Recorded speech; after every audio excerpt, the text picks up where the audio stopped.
Okay, we're live. This is Jeff Evely. I'm the Operations Sergeant Major for Veterans for Freedom. Back with you now, I have Tom Quiggin with me, as well as Dana Metcalf. Dana is in Newfoundland, and she's helping out with Canada Marches while they're coming through Newfoundland. Some of you may have heard it's been a pretty eventful trip for the guys. They were kind of chased off of Signal Hill by some of these activists, and there's been a lot of online harassment targeted at them. We've had the mayor of Clarenville come out and say that they weren't welcome there. So it's been concerning, and we wanted to take a little bit of time here to try to address this. We've been doing some digging and coming up with some tweets and so on and so forth.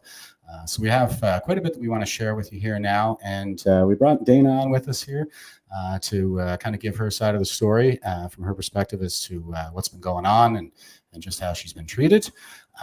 So I think before we do that, Tom has been doing a really great job kind of pulling everything together for us in terms of the intelligence summary. So why don't we just get a quick intro here in terms of the int sum around all of this stuff from Tom. Over to you, Tom. Well, hi, Jeff. Good to see you again, Raven. And hello to everyone out there. Yeah, it's been an interesting sort of thing. One of the observations I've made over the last couple of years that any group that has anti in the title of it is in fact very much pro that. So in other words, a group that calls itself an anti-hate group is in fact very much in favor of hate. It's just that the hate for them only goes one direction. In other words, their idea of inclusivity is they like what they're doing and everybody else must be silenced. In other words, an anti-hate group is not about combating hate. It's about silencing the voices they just disagree with. So that's just kind of a general intro to where we're at. As we've noted, there has been a lot of flack in Newfoundland driven by so-called anti-hate groups.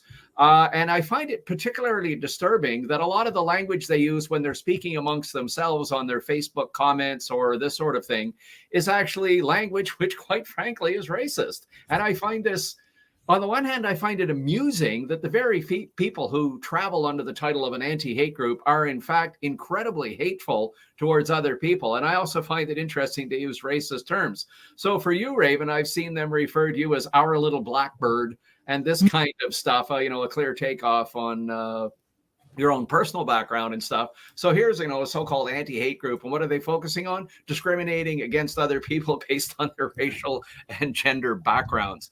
And it's just kind of amusing at one level, but it's also really disturbing on the other hand. So, here we have James Topp, who's got national level recognition. He's on a national level mission.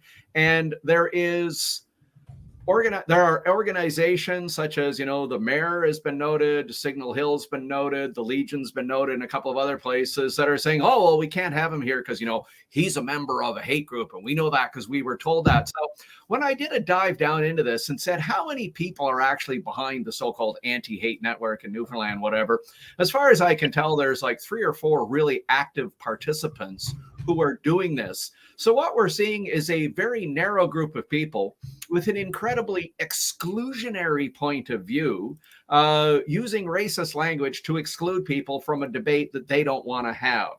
And I find it fascinating in this day and age that 3 or 4 people can actually have that kind of impact. But such is the nature of political correctness, such is the nature of the sort of anti-hate environment, that one person says something and everybody goes into full panic mode. Myself personally, I was in Edmonton once, I think about 4 years ago. I was supposed to do a presentation. We were going to use a Legion, and the Legion canceled it all of a sudden with no reason. And we finally pushed them. They said, well, somebody said you're a hate person, so we can't have you here. And I said, well, did you check? Did you find anything about my background? Well, yeah, you're hateful and you're Islamophobic. And I said, okay, I testified in 2 federal national level trials on the behalf of Muslims who are being falsely accused of terrorism. And they were like, oh, well, we didn't know that. And it's like, well, do you look? Do you do anything, or do you just react? So the whole bullying thing that's going on here, this is a bunch of folks who call themselves anti-haters, but in fact, they're bullying business owners, Legion controllers, these kinds of people into canceling events, which would have been quite profitable for them, by the way, and getting canceled. But such is the nature of the environment we work in. So, yeah, I think it's worth looking at this. Now, I'm not going to name names because I'm not into it. And I don't think we shouldn't punch down on people, especially those people that have problems. But when I delve into the background, a couple of these people to find out who they are, where they're from, what are they doing, and why are they so full of anger? It turns out at least one of them has, and I'm not going to get too far into this, but they have an extensive mental health problem, shall we say, and that they have problems expressing themselves. They have problems relating to the world because of their own mental health. And I'm not making an accusation here. I'm making quotations. This person has an extensive blog where they go on all about their mental health issues and how they can't do this and they can't do that, why the world's a terrible place. So what we've actually got is this bizarre situation where people have mental health problems. They want to work out their anger on the rest of the world, and they can do it through this marvelous world of political correctness and anti-hate, where a tiny little group of people can have a massive impact. Yeah, for instance, it's a fascinating world to watch an incredibly small group of people wreaking this much damage on everybody else. Yeah, and I want to follow on with what you're saying there. And we just lost Dana, so I think she'll probably try to get back in here. But I have here up on my screen, this is from one of the people that we're talking about here, and you can see it's a blog, and so this is something that she herself has published, and she's talking a lot about kind of her personal struggles with anxiety and so on and so forth, and I can certainly relate to that. I resemble that remark, so I have nothing but compassion for anybody who's struggling, but at the same time, we can't let the bullies win. So I don't really have much compunction when it comes to kind of doing something here in terms of hitting back, metaphorically, rhetorically, and so this is kind of what we're up against right now. So if anybody's following this, and you want to engage in some online activity, okay, we're not here to abuse people.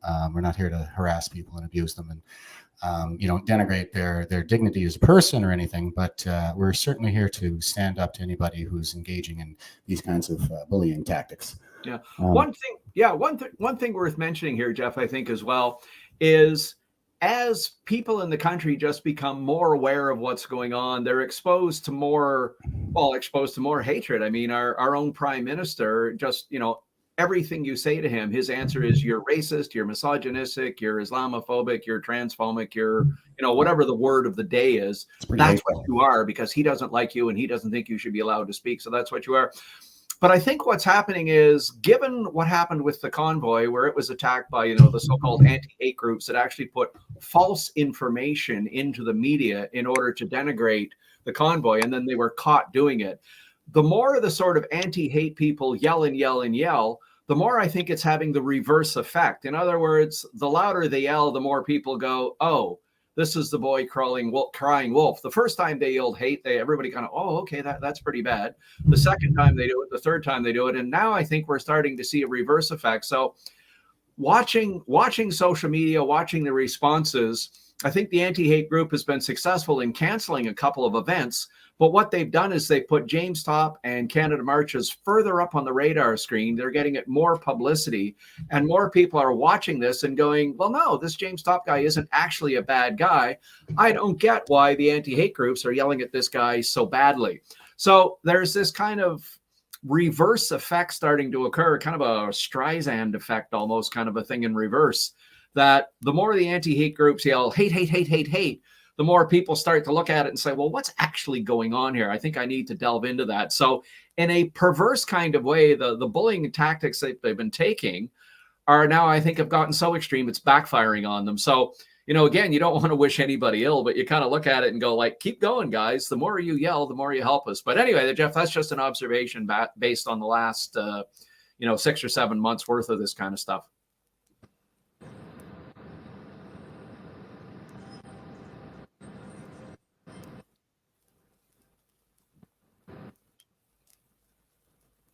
We may have lost your sound, Jeff.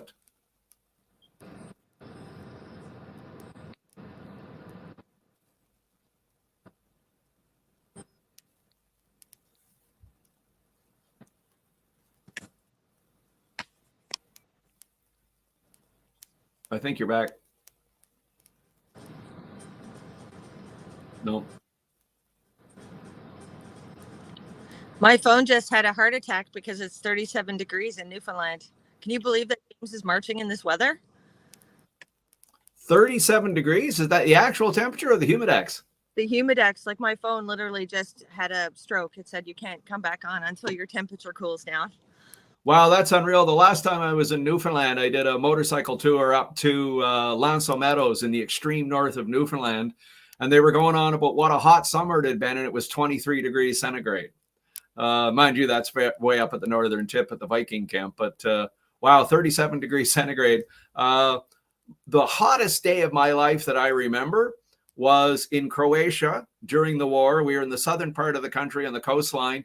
The temperature itself was 40 degrees. I don't know what the humidex was. And we were still wearing body armor that was made out of steel plates.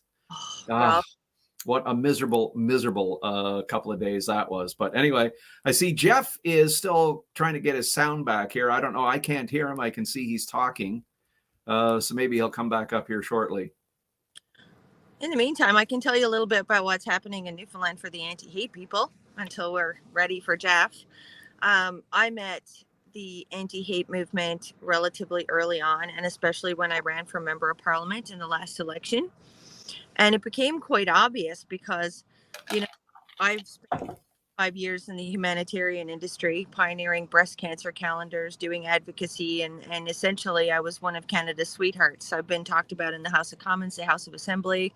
I've been used for lectures in university. So canceling me is a little bit harder. So in Newfoundland, I think they put a little bit more effort in. There's been different things. It's like they try to upload emails. They try to hijack your email and have you flooded with spam. They'll send you text messages, and then as soon as you go to respond or you go to answer the phone, that landline is gone.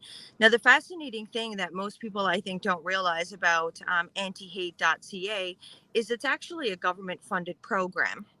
It's a nonprofit, but it is paid for by our federal government.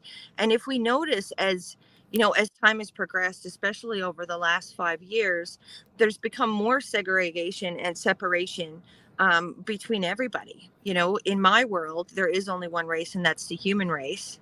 How we choose to live our life comes down to acceptance. We don't need necessarily to have boxes to put our people in and say, okay, these people need acceptance and these people need acceptance. All we need to do is go, I have acceptance for myself. I want to live my life on my terms. I want to raise my children to be healthy individuals, and just let everybody do their own thing. So this anti-hate, as you said, Tom, is very much about hate. They propagate things like in the recent week since James has been here, they've picked up, because every time something we participate in a movement here, it kind of escalates and then it dies off.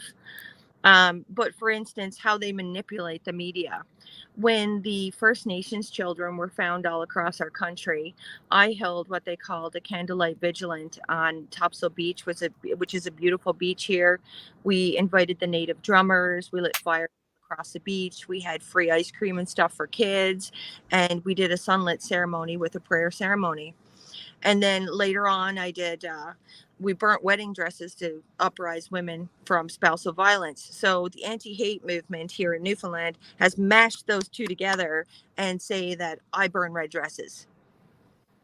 Oh, okay. Well, it's fascinating. My experience with the convoy, where I was working essentially as a protective intelligence officer for the convoy, led me to write this book that I just put out called Eyewitness to Deceit. And the general thesis of the book is that the government of Canada, before the convoy even got to Ottawa, launched a full-scale information war against the convoy to destroy everything it said, everything it stood for, by just a barrage of fake information. Now, funny you would bring up this antihate.ca, because there's an actual chapter in my book on these guys. So I'm going to tell you the situation, then I'm going to ask you a question about it. So in the Ottawa convoy, antihate.ca sent a thing to the media, said, oh, we were just in Ottawa. We have a guy at the convoy, and he sent us a picture of this anti-Semitic hate literature about how the convoy hates Jews. So Jonathan Kay, who's sort of a well-known reporter in Canada, went, hang on just a second. I've seen that literature before. It was at a demonstration in Florida. And as a matter matter of fact, it's the exact same photo of the exact same page with the same wrinkles in the page on the same background. In other words, the photo you're showing, which you say you found in Ottawa, was actually found in Florida.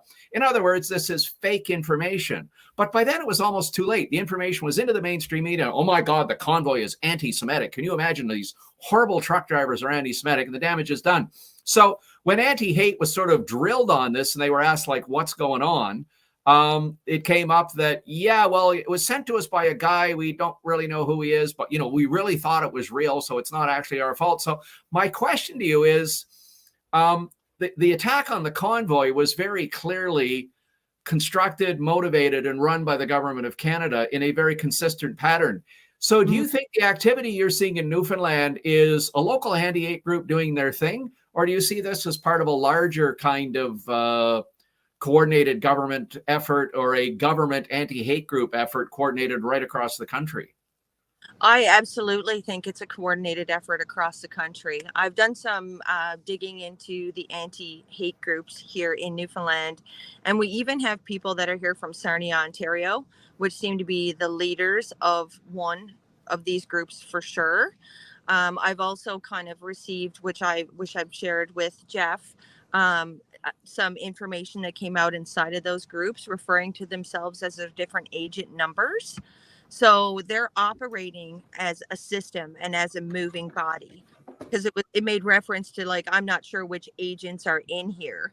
Now, I don't imagine that a bunch of people sitting around a kitchen having tea and crumpets in Newfoundland are going to manage to get organized enough to call themselves agents.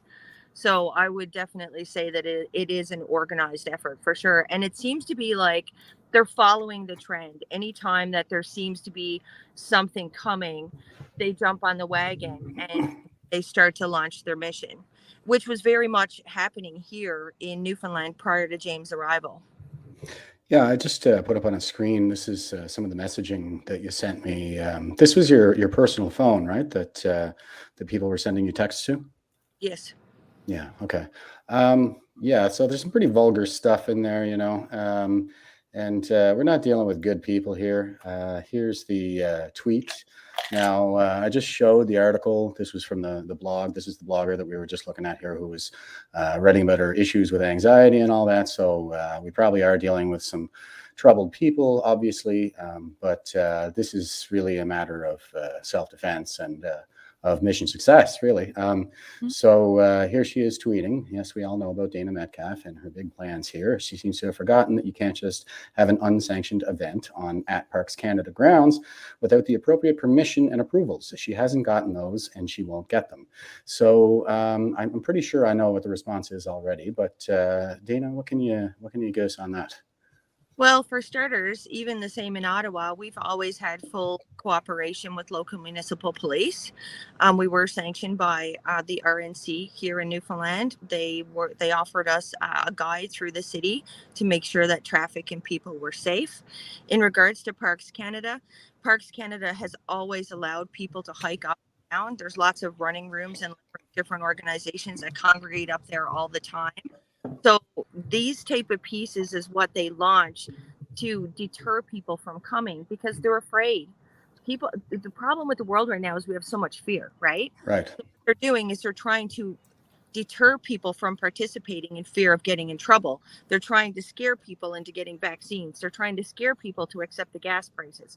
They're trying to intimidate and fear. So what I do with these people is I love them, right? Yeah. Like, anybody that hears half of this stuff knows it's ridiculous. Like, I'm not a misogynist. Right. No, and that's just the same bag of clubs that they've just been hitting everybody with for years now. I mean, as soon as you disagree with one of them, you're a bigot. I find that this cult of wokeism, it seems, the new heresy is bigotry or hatred. And that's really all it is I see, you know, the religious impulse is in it. It's just like Nietzsche said, that once we secularized as a society, we would put the religious impulse into the state, and that gave us communism for the 20th century. And it looks like we're just making the same mistakes all over again. So I'm going to show a little bit more here. So Tom, I think this one was from you. Who's this fella? There, like I said, there seems to be a very narrow group of people who are involved in this sort of thing. And this is one of the guys who just pops up. And you see, if you go into, and just to be clear, this is all open source stuff. We're not digging around anybody's personal no, they're out in the open material. This is stuff folks are posting on the internet. So it's totally fair game. If you put it on the internet, the whole world can see it. So there's a group, like I said, of about 5 or 6 people. This is one of them. And they sort of say, oh, yeah, well, I'll contact this guy. I'll email that. I'll phone the Legion and tell them a hate group's coming and all this sort of stuff. So what I find really fascinating, and just to follow up on what Dana or Raven was just saying, to take a quote from one of these people, and I'm taking this off something they themselves posted on the internet so the whole world can say it. They say, we are no less worthy of love because we happen to be inflicted with some stupid mental illness. So you know what? I don't disagree with that. In fact, I agree with it entirely. What I would say is it'd be nice if you practice what you preach. In other words, they believe that as individuals, they should be treated with respect, treated with love, regardless of what their personal backgrounds and problems are, of which I have no problem. So it's like, here's an idea. If you actually preach that, start practicing it. Quit going around and making racial attacks on other people because you just happen to disagree with what they say. And that to me is the most fascinating part of the whole anti-hate world, is they run around complaining about all the hate that's out there while themselves advocating some of the most vicious hate going. It's just, to me, Jeff, it's just a fascinating trend, and one which I hope is starting to burn itself out as more and more people are cluing into what's actually going on here. Yeah, I would say it's analogous to the witch hunts, of the Dark Ages. And I talk a lot about the fourth turning, and that's kind of what you see happening. Is you see the elder prophet, is ushering in the new theocracy, and we have a bunch of witch hunters running around on behalf of the new woke regime here. And so here's another one that you sent me. This lady's name is Jolene Murphy. She's posting this to Anti-Hate Newfoundland, and it says, update. I have added a photo detailing that James Topp does not indeed plan to start another walk for the freedoms he never lost, supported by a couple of local hate groups members on Signal Hill on July 18th. When I first heard about hate group hanger on End newest poster boy, James Topp, plans to continue on his journey of scams and redundancy and his visit St. John's, I didn't give it much thought. The media here tends to ignore this drift of people whining about losing freedoms. So, I think we know what our response is to that. The freedoms that we've lost are pretty obviously the fundamental ones listed in the Bill of Rights and in the 1982 Constitution Act as well. So, Dana, what do you know about this individual? This is one of these anti-hate individuals, and she's kind of bragging, boasting that they managed to get the event for James Topp on Signal Hill canceled. This is Jolene Murphy. Well, Jolene Murphy is somebody that struggles with her mental health, which I am fully empathetic with. But I think it's important that we think what motivates these people, okay? And this is kind of a conversation that I've had with multiple freedom people around the country. Us creating awareness without coming up with a solution gives them the feeling that they've taken something that may or may not harm them. And that reality is very terrifying. Like if I said to you right now, you drank Kool-Aid for breakfast and you could be dead by supper, Right. That's a very terrifying thing. So what happens is when you struggle with mental health, you grasp onto any narrative that supports your perspective that prevents you from seeing reality, right? So I think that's where part of the extremism comes from. And I think the counter narrative, what we've been doing here in Newfoundland is if I can be canceled, so can they. So we've now kind of started playing the same game in a very polite way, not with negativity, not with harassment, but we report their posts. So if we see something that's really vulgar or inappropriate or hurtful, we get everybody in our community to go and report those posts, right? So that, so that we de-arm them is what we're trying to do down here. And on that note, I got something for you here, Tom.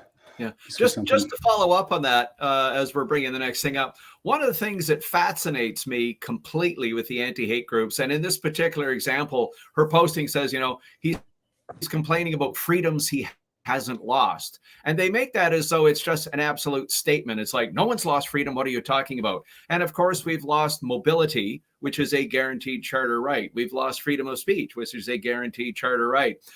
Beyond that, people have lost their jobs. They've lost their homes. Their children have been harassed. You can't go here. You can't do this. You can't do that. So to somehow make the statement that, why are you protesting for freedoms you haven't lost? Of course, their very opening statement itself is false.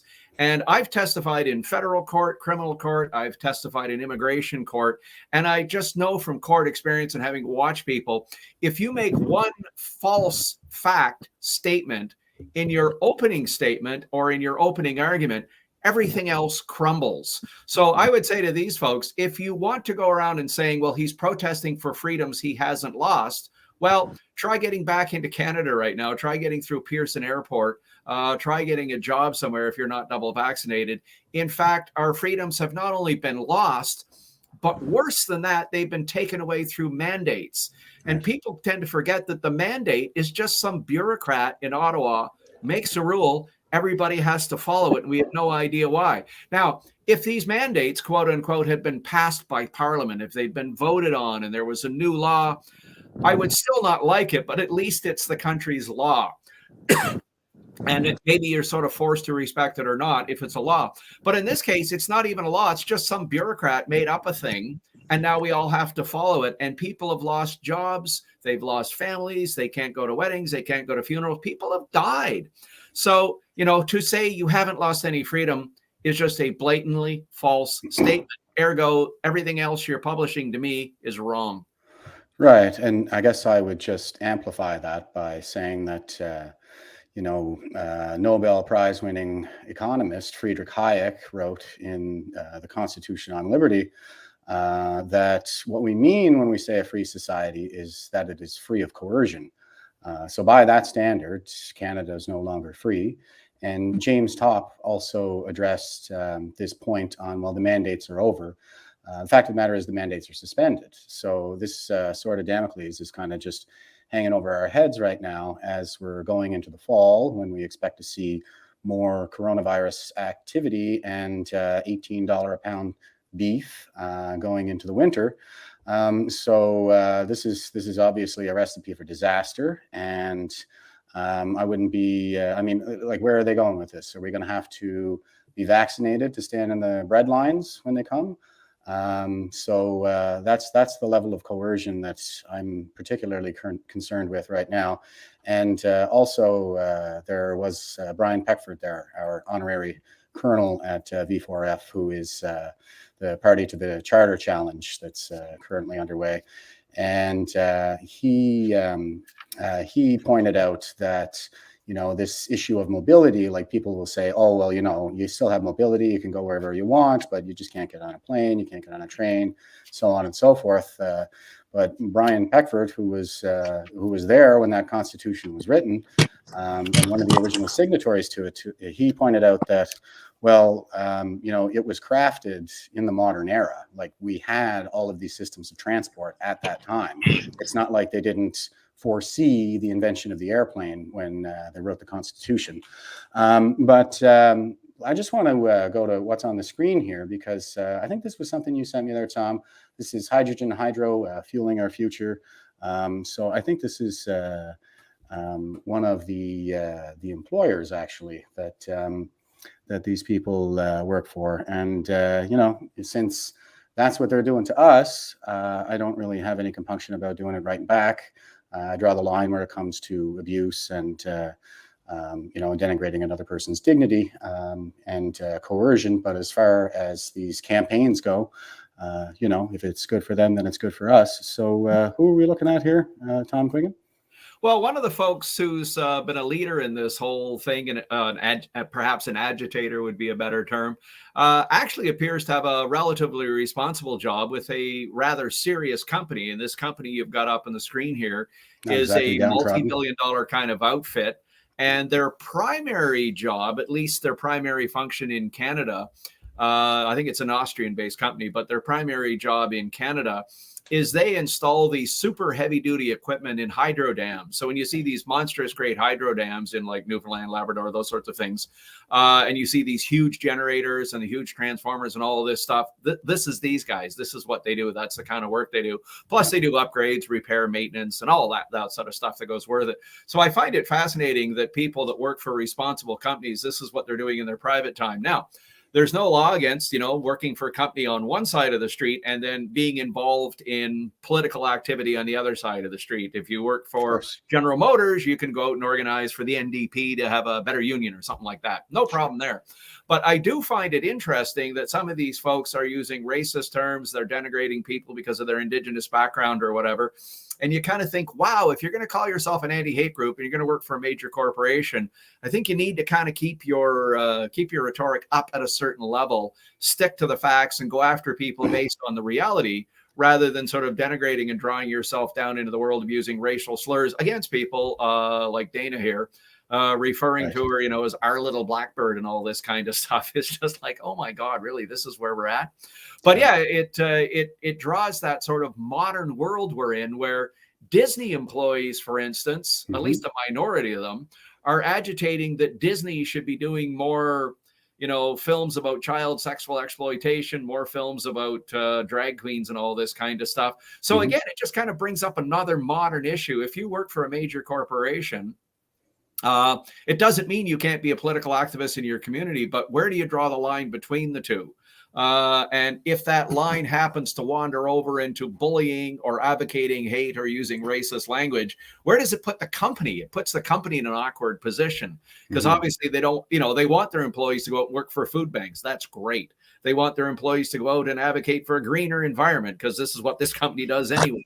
But do they want their employees to go out and use hate-based rhetoric and racist-based rhetoric to launch political campaigns against stuff they just happen to disagree with? So yeah, it puts companies in a difficult position. Netflix chose to say to hell with it and told their employees, if you don't like it, don't work here.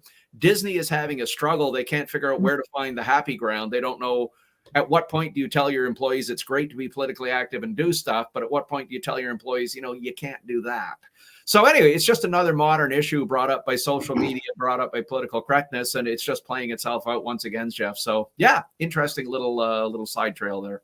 Yeah, and just to throw in an observation, Orwell always said that if the revolution would ever come, then it would have to come from the proles.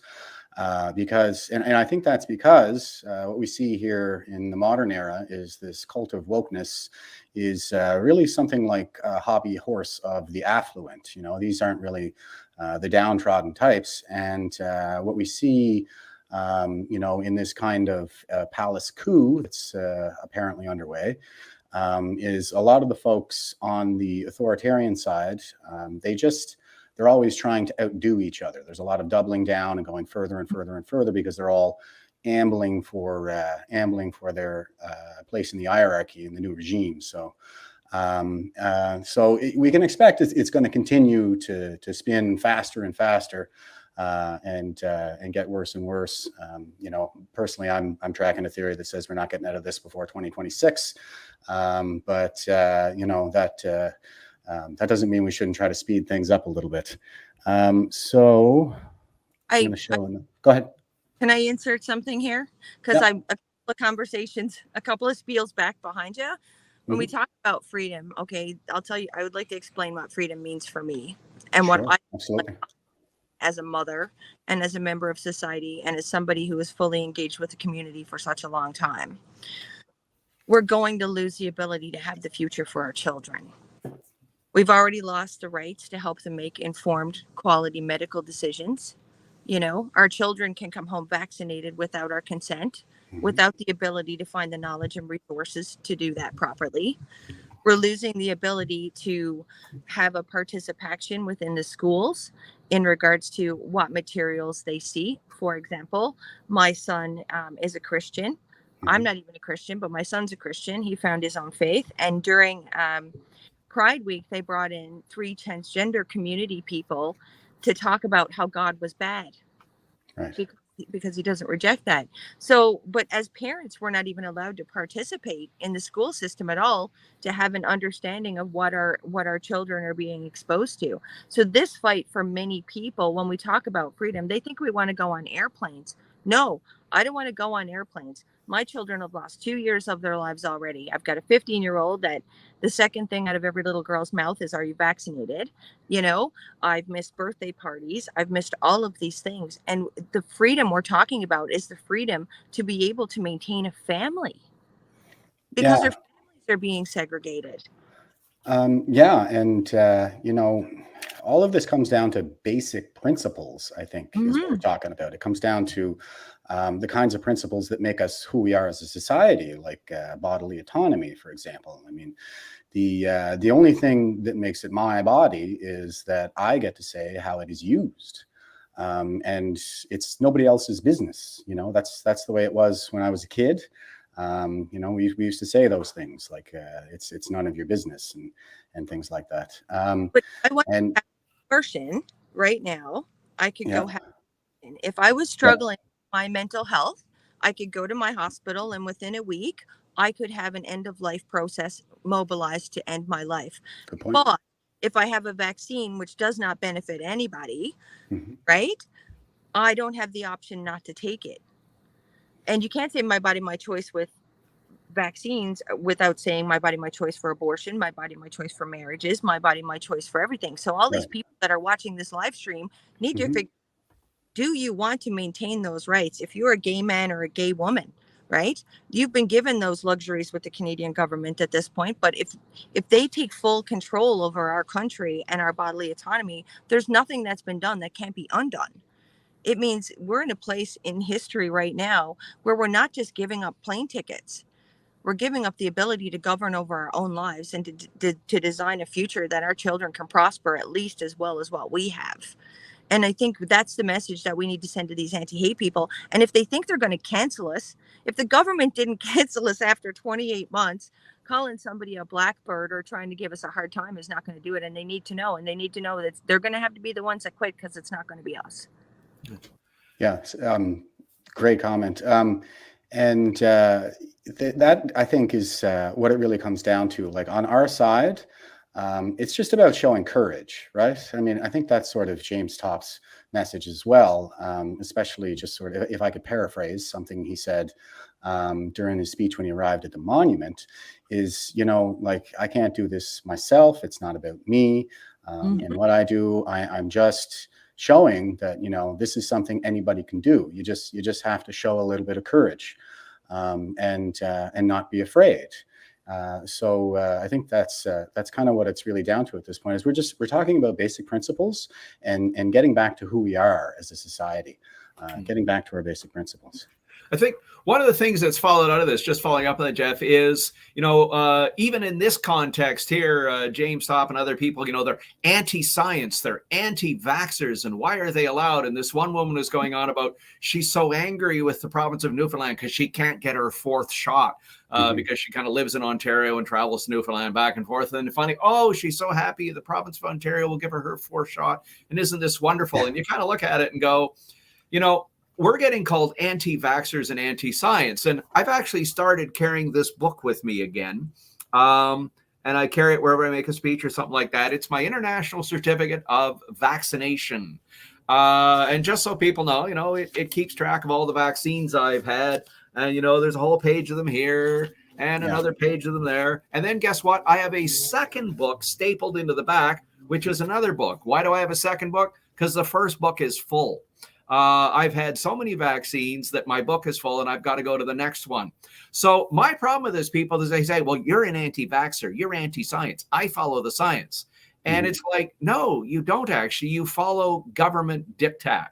The government tells you it's good, you automatically believe it, and you push it.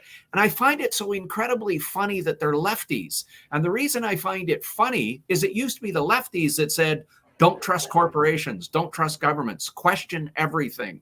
Don't believe what they tell you, dig into it. And now we have the leftist progressives are complete believers. Whatever Dr. Tam tells them, they rush out and do it automatically with no question. Whatever the government says, they do it automatically and punish anyone who doesn't mindlessly follow them. So the people who are actually anti-science are in fact the people who won't ask questions. And even funnier, they say, well, you have to believe the science. And it's like, no, you don't. The whole principle behind science is to ask questions. That's how science work, is questions and answers, questions and answers. So I just find it amusing that the lefties, who used to be so anti-corporation and anti-government, are now complete authoritarians, and they are totally government and totally corporation, including Pfizer, which is one of the most corrupt organizations on the planet, which has paid billions of dollars in fines for criminal activity. So again, it's just another little interesting observation how our society is inverted. And those people used to ask questions are now the ones who deny knowledge. They just go with whatever the government tells them. And I find it personally a bit amusing if it wasn't so serious. Yeah, and I would say that, now that the shoe is on the other foot and they're the ones with power, because they seem to have, what was it, back probably around the 70s, who was it, said we'll go on the long march through the institutions. The leftists said that they would go into the institutions and essentially colonize them. So it's been about 50 years' time. And what do we see everywhere, whether you're a CEO or a dean of a university or the commissioner of the RCMPs, they're all kind of parroting the same dogma about how the West is evil and we're all institutionally racist and so on and so forth. But I digress. I just wanted to get a quick comment from Raven there. Should we be calling you Raven or Dana? I've been texting with you like. Whatever you like. Okay, all right. So I don't know if you have an online handle, but this is Carla Crotty, and she is one of these people. Like I said, this is the one who blogs about her mental health issues. But she's kind of showing some of this neuroticism, I think, that Tom is talking about. Perfect. I can't wait on my own province for a booster, so I'll grab one in Ontario.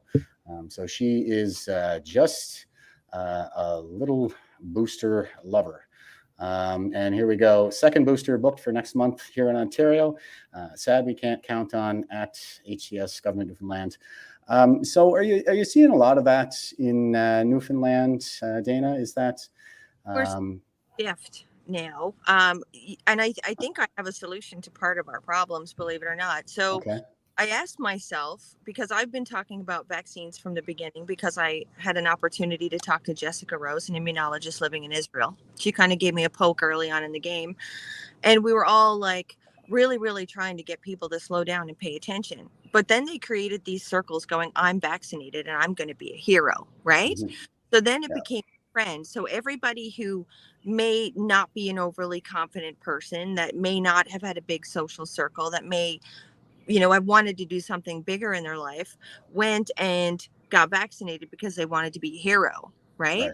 Yep. So Canadian Marches has just taken that step to show people what you can do to be a hero. So what we need to do now on media and going forward is we have to appeal to people's sense of heroism, because that's where the real heroism is, not taking a vaccine, that only benefits or not benefits ourselves, but to be a hero, to just do their own small part, join in a Canadian march and do these things. We don't have time to look back and deal with these anti-hate people. What is Mom always said?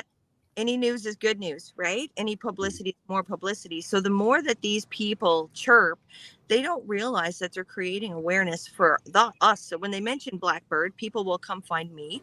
They'll know that I'm not a misogynist, that I'm not a fascist, that I'm not a mean person. They can Google me and find out what I've done. And then hopefully we as a team across the country in a movement like Canadian Marches can give them an outlet so that they can stand up. We have to reinvent heroism, because that's how the government got us where we are, is the appeal for that cause. Yeah.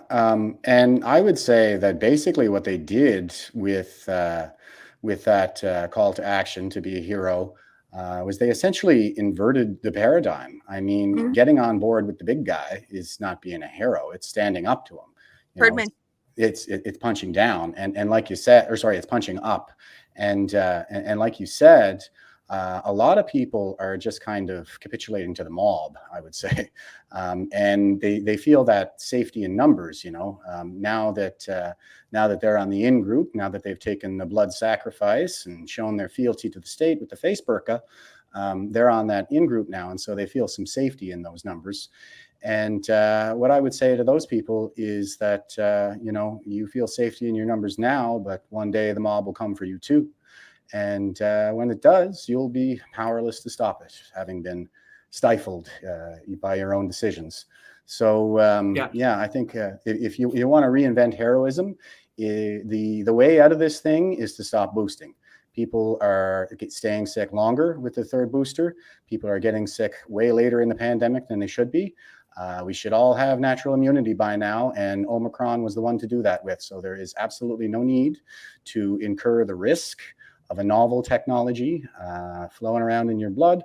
If Omicron's out there and the risk of death is so infinitesimal as to negate whatever benefits that shot would have given you.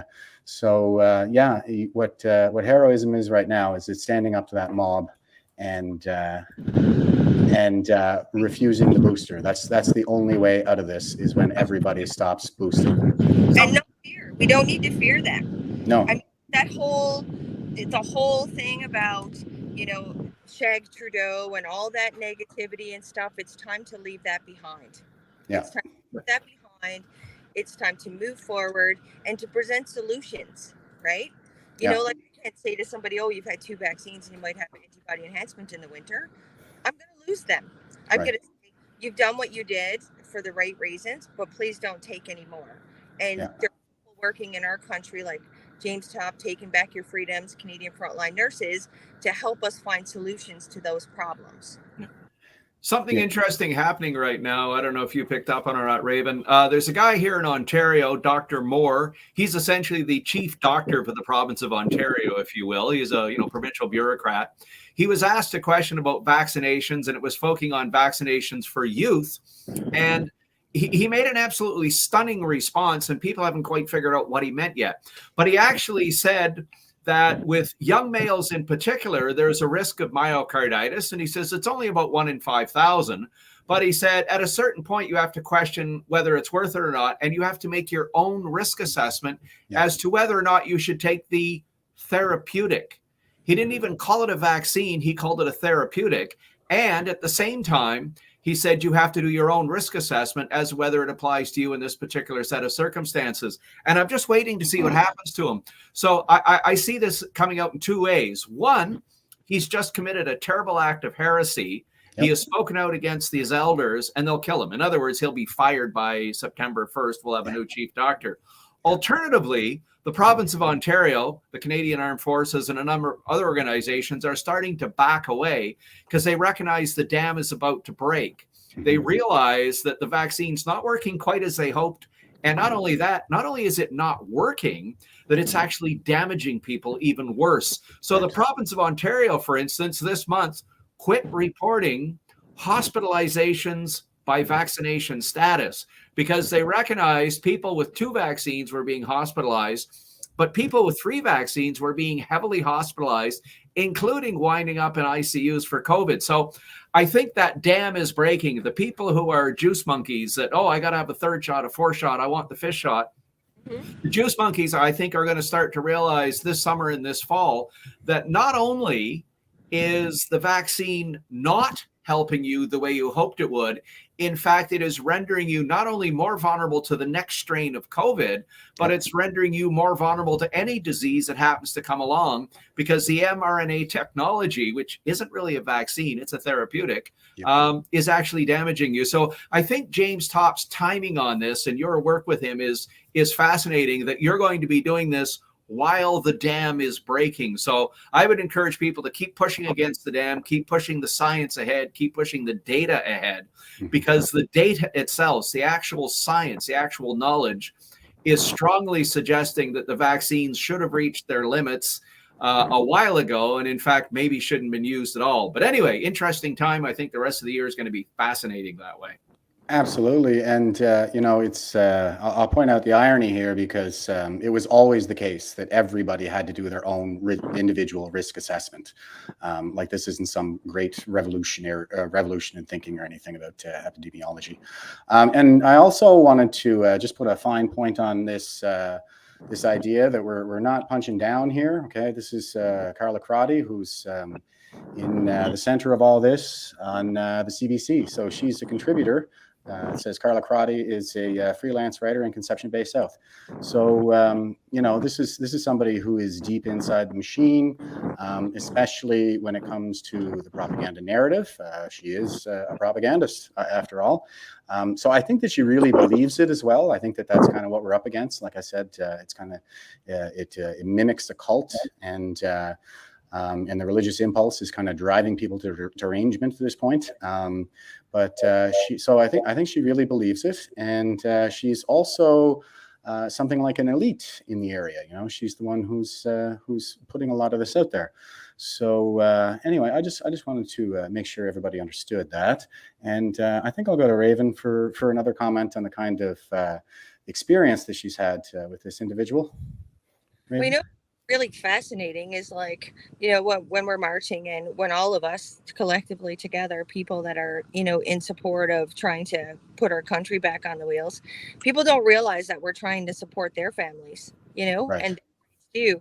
So I try not to let it get under my skin much, because I understand that it comes from a lack of knowledge or lack of understanding. Mm-hmm. But I will tell you, it's the silent majority, not the silent minority, because mm-hmm. A couple of weeks ago, we did a rally in front of the College of Physicians. I'm going to tell you about that before I go, but I'm going to finish this.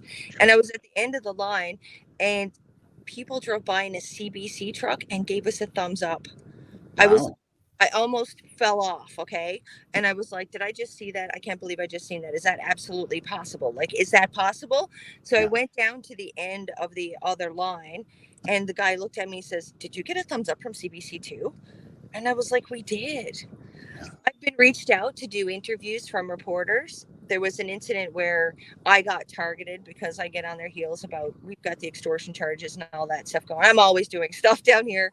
So anyway, it kind of brought the heat a little bit, and they launched this campaign to say hairdressers are working underground, because that's one of my careers, are working underground. And they brought a bunch of hair salons out saying, we shouldn't allow them to do this. And it's like, okay, well, you don't want your clients to come to you, you're rejecting them, but you don't want them to go to anywhere else.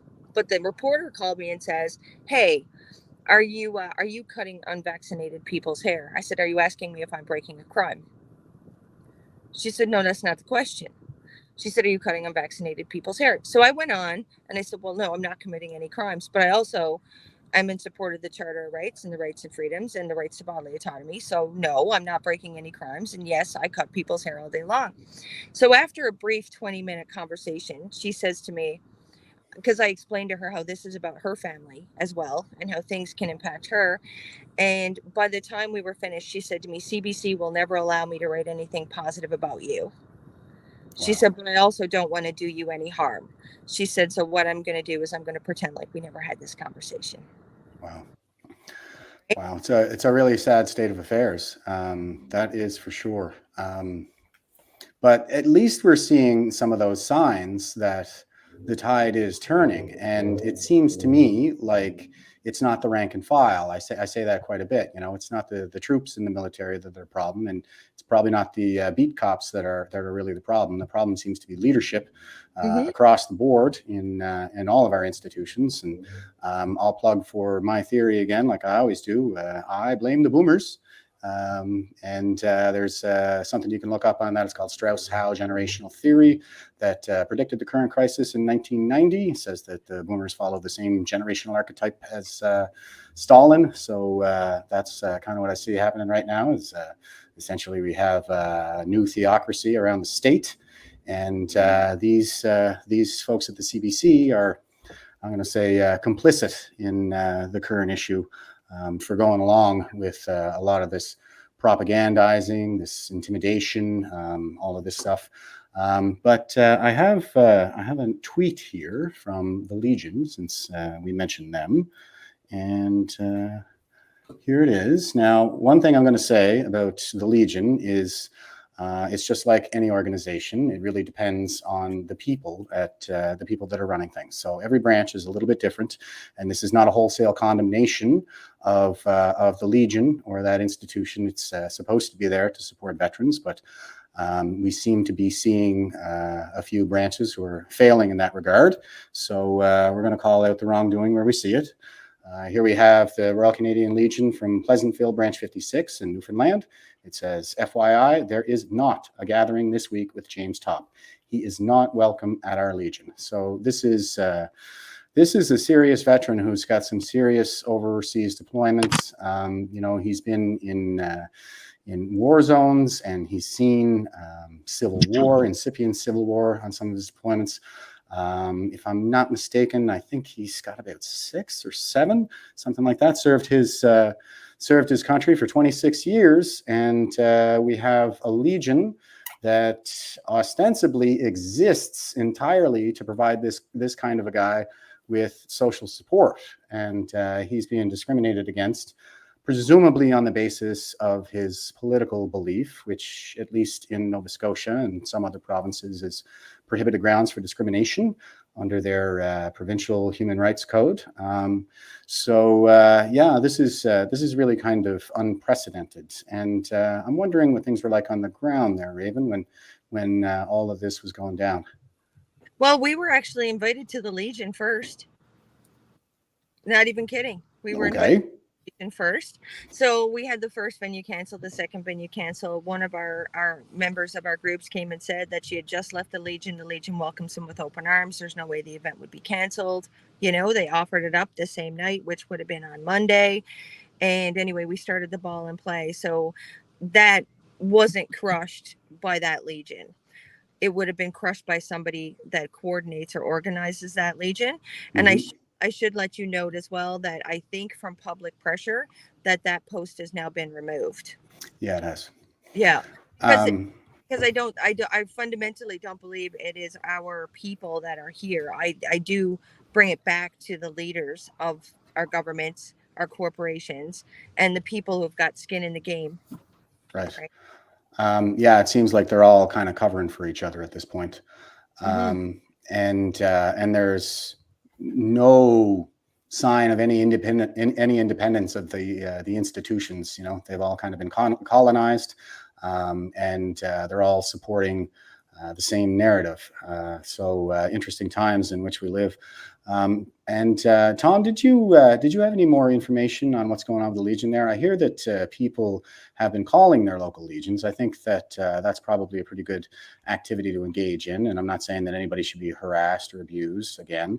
I'm just saying that I think if you oppose this kind of action on the part of any legion, perhaps you should let the headquarters know that this is not what we expect from our Legion. But Tom, I'll hand it over to you. Go ahead. Yeah, a similar sort of things going on. Like it's the Royal Canadian Legion. I mean, if you could look back, this thing has a long history. It's got a great history. It's got a glorious history. It was the social center of many small communities right across Canada: weddings, funerals, veterans affairs, everything. I mean, they were very much a foundation. They were the cornerstone of a lot of Canadian society.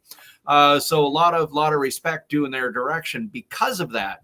But like you mentioned, there's been this sort of elite capture. The headquarters of the Legion now, I think, has been essentially, I hate the use of that term, colonized, but I mean, that's essentially what it is. They've been colonized by the government.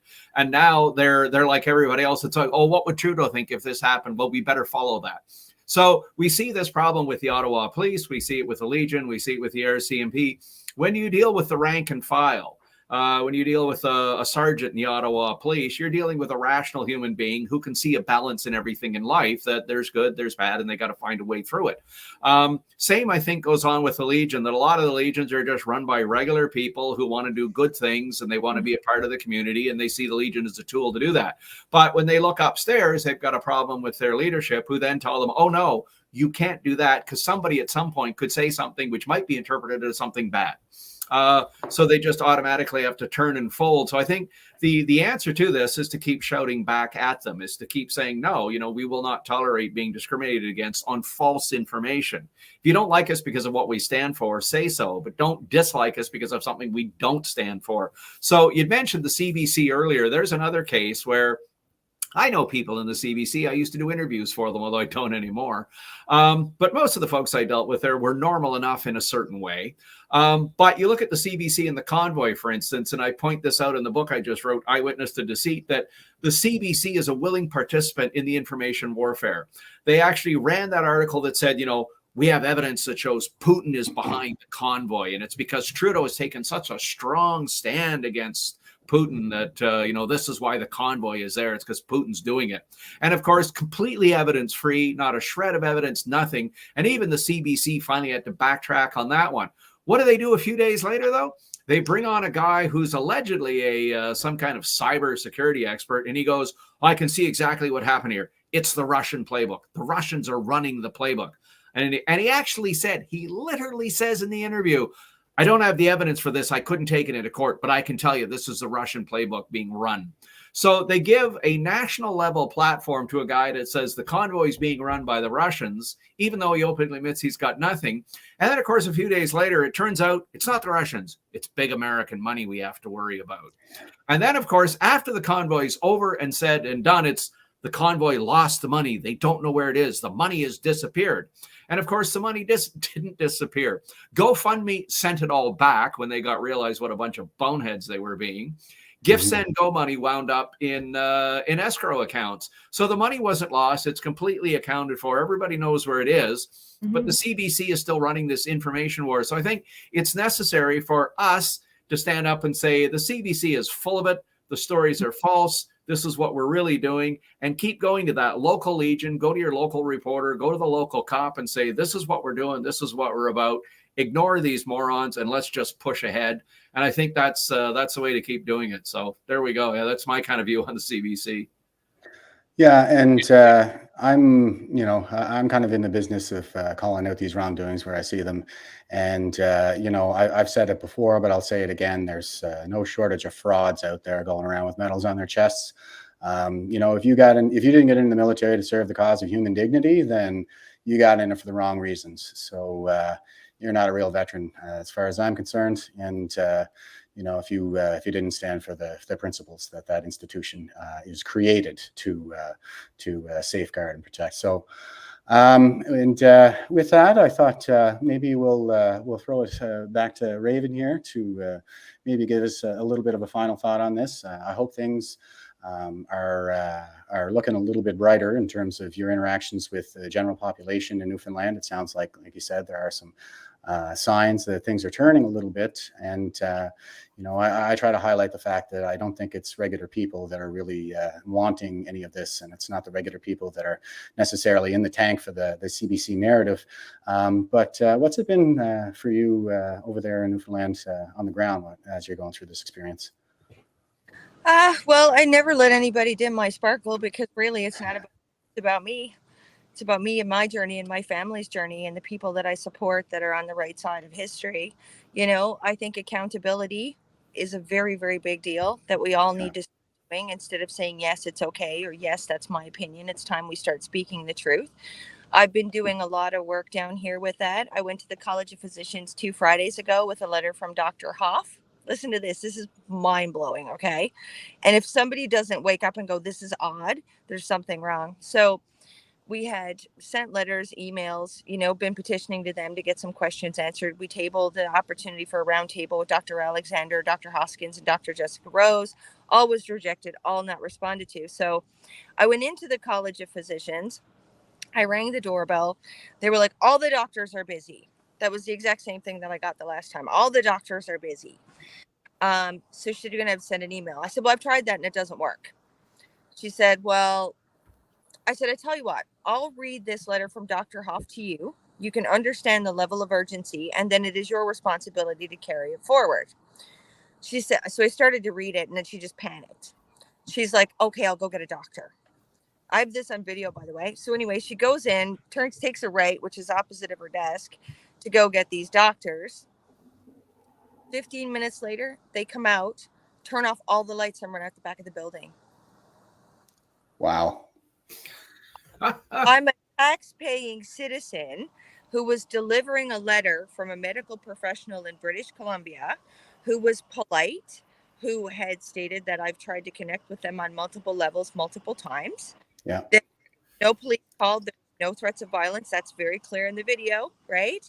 She told me to wait because she was going to bring me a doctor, and they shut the lights off and ran out the back of the building. So we're not dealing with courageous people here, folks. So that's science. Science is when you ask a question to a scientist and he runs away. Yeah. That's modern science. So I'm going back again on Monday with it. I'm going to do this independently because I feel it's less intimidating than bringing a big party of people with signs, you know, that mob mentality. So I'm going to put my nice dress on and my lipstick, and I'm going to look like a professional, and I'm going to go back and I'm going to serve them with an 80-page notice of liability specific to my college with QR codes linking to Pfizer and all these other things. And then I'm going to get everybody else to give that to their doctors. It's time that I don't want to say weaponize because that's a word of war. We're peaceful, loving people that want to see a positive change, but it's time that we give the general public the tools, right?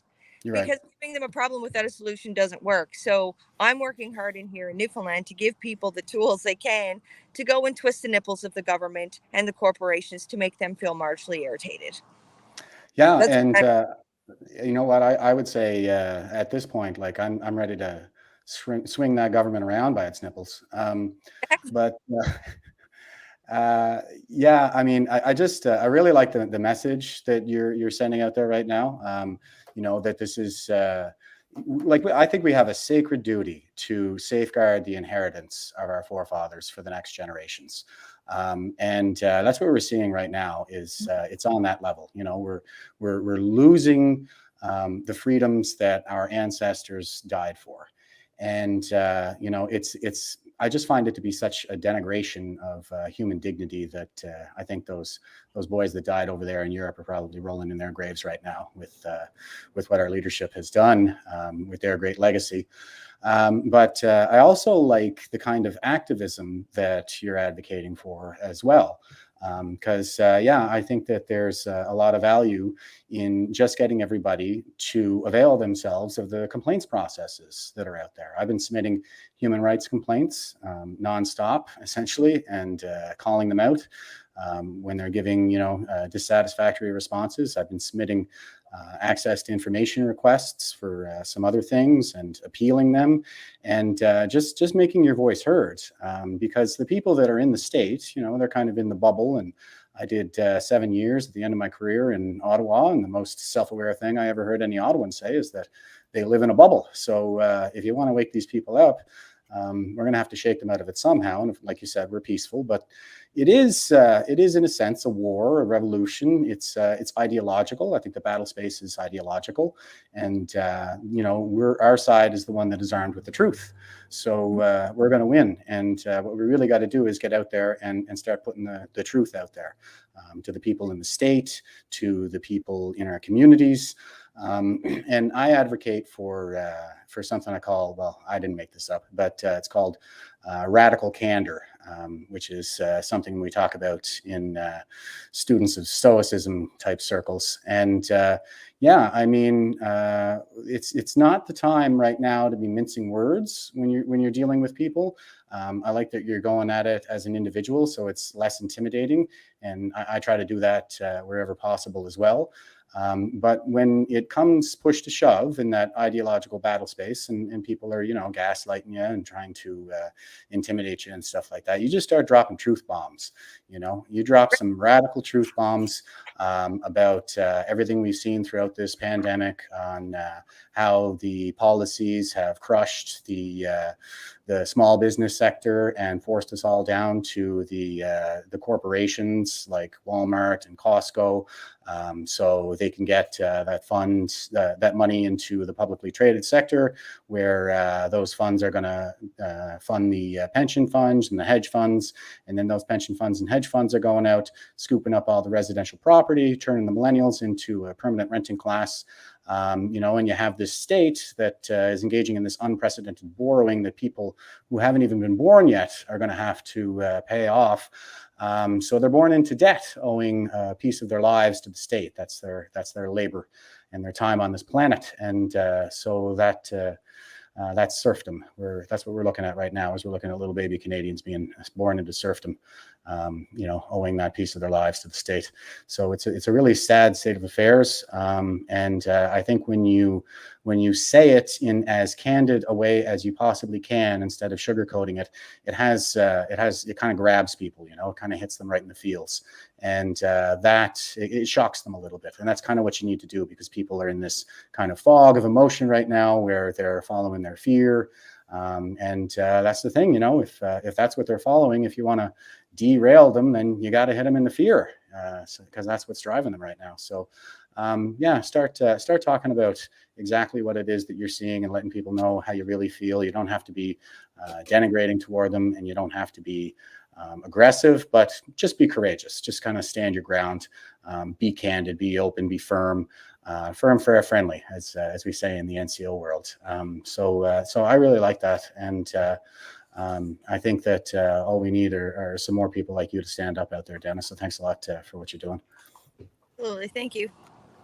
And Tom, thanks again for coming on and providing us with the best analysis from the intelligence side of the house. We'll be talking again really soon. Cheers, Jeff. Bye, Raven. Take care, guys. Thank you.